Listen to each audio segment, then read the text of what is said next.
اور امت مسلمہ کو بھی یہی حکم ہوا کہ فاحکم بینہم بما انزل اللہ، ان کے درمیان فیصلے اللہ کے نازل کردہ احکام کے مطابق کرو، ولا اور نہ تتبع پیروی کریں اہواءہم ان کی خواہشات کی، اما جاءک جب کہ تیرے پاس آ چکا من الحق حق، اے نبی صلی اللہ علیہ وسلم ان کے درمیان اللہ کے نازل کردہ احکام کے مطابق فیصلے کریں اور ان کی خواہشات کی پیروی نہ کریں حق کے آ جانے کے بعد۔ یعنی نبی صلی اللہ علیہ وسلم کو آگاہ کر دیا گیا کہ حضور ان کی خواہشات کے احترام کے اندر ان کی خواہشات کے لیے ان کی خواہشات کی پیروی نہ کریں، بلکہ آپ اللہ کے کلام کے مطابق جب کہ آپ کے سامنے حق آ چکا ہے اللہ کے قرآن اور اس کے کلام کے مطابق فیصلہ کریں۔ لکل ہر ایک جعلنا ہر ایک کے لیے جعلنا ہم نے بنایا منکم تم میں سے شرعتاً دستور و منہاجاً اور طریقہ، ہم نے تم میں سے ہر ایک کے لیے ایک دستور اور طریقہ مقرر کیا ہے۔ ولو اور اگر شاء اللہ اللہ چاہتا لجعلکم البتہ تمہیں کر دیتا امتاً ایک ہی امت واحدتاً ایک، اور اگر اللہ چاہتا تو تمہیں ایک ہی امت بنا دیتا، ولیکن اور لیکن لیبلوکم تاکہ وہ تم کو آزمائے فیما آتاکم اس چیز سے جو اس نے تم کو دی، لیکن اس نے چاہا کہ وہ تمہیں آزمائے اس چیز سے جو اس نے تمہیں دی۔ فاستبقوا الخیرات پس سبقت کرو خیرات بلائی کے کاموں میں، نیکی کے کاموں میں۔ اب یہ چیز بھی سمجھنا ضروری ہے۔ اللہ رب العزت نے فرمایا کہ اللہ نے تم میں سے ہر ایک کے لیے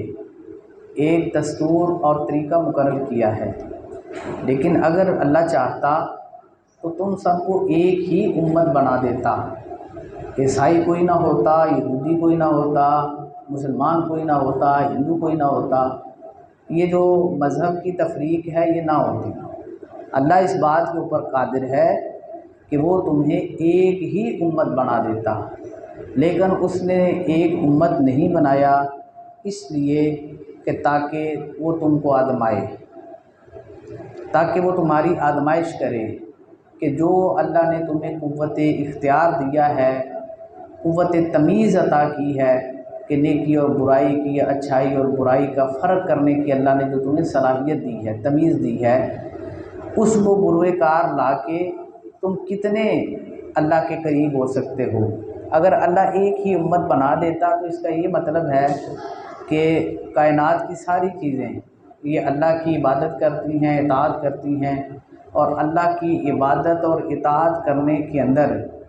وہ بے بس ہیں، ان کے پاس اختیار ہی نہیں ہے کہ وہ اللہ کی نافرمانی کر سکیں۔ فرشتے اللہ کی نافرمانی نہیں کر سکتے، تو فرشتے ایک ہی امت ہے نا، فرشتوں کے اندر تو یہ گروہ نہیں ہیں، ان کے اندر تو تقابل ادیان نہیں ہے، مختلف مسالک نہیں ہے، مذاہب نہیں ہے۔ اسی طرح اللہ رب العزت نے سورہ حج کی آیت نمبر 17 کے اندر نام لے لے کے کہا کہ یہ ساری بڑی جو مخلوقیں ہیں اللہ کے آگے سجدہ کرتی ہیں، چاند، سورج، پہاڑ، زمین، آسمان، ستارے، تو یہ سارے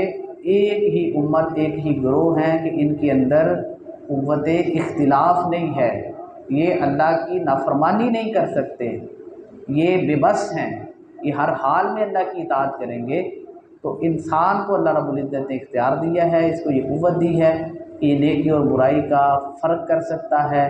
یہ دو راستوں میں سے کسی ایک راستے کا انتخاب کر سکتا ہے۔ اس لیے اللہ رب العزت نے تمام لوگوں کو ایک امت نہیں بنایا۔ اگر وہ ایک امت بنا دیتا تو پھر آزمائش کس چیز کی تھی؟ امت کا مختلف ہونا یہی تو آزمائش ہے کہ کون حق اور سچ کی بات کرتا ہے، کون اچھائی اور بلائی کی بات کرتا ہے، کون حق اور سچ کے راستے کو اختیار کرتا ہے۔ تو یہ کتاب دراصل اہل کتاب سے ہے کہ تمہیں جو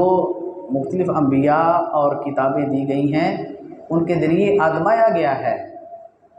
کہ آپ ان کے درمیان تفریق نہ کریں، کسی نبی کی پیروی اور کسی کتاب کی پیروی کے اندر آپ کسی کو انسان ہی نہ سمجھیں،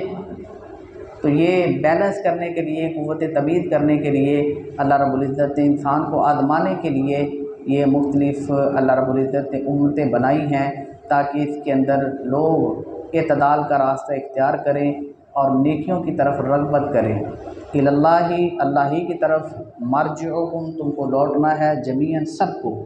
فینبئکم، پس وہ تم کو خبر دے گا، بما کنتم فیہ، جس میں تم تختلفون، اختلاف کرتے تھے۔ تم سب کو اللہ ہی کی طرف لوٹ کے جانا ہے، پس پھر وہ تم کو خبر دے گا جس میں تم اختلاف کرتے تھے۔ یہ اصل بات ہے کہ یہاں تمہارے فیصلے تمہارے مناظرے نہیں کر سکتے، تمہارے فیصلے تمہاری جنگیں نہیں کر سکتی۔ یہ مناظرے اور جنگیں کیوں کی جاتی ہیں؟ صرف اپنے آپ کو سچا اور صحیح ثابت کرنے کے لیے۔ تو اللہ رب العزت نے کہا کہ یہاں تم مناظرے کرو یا جنگوں کے میدان گرم کرو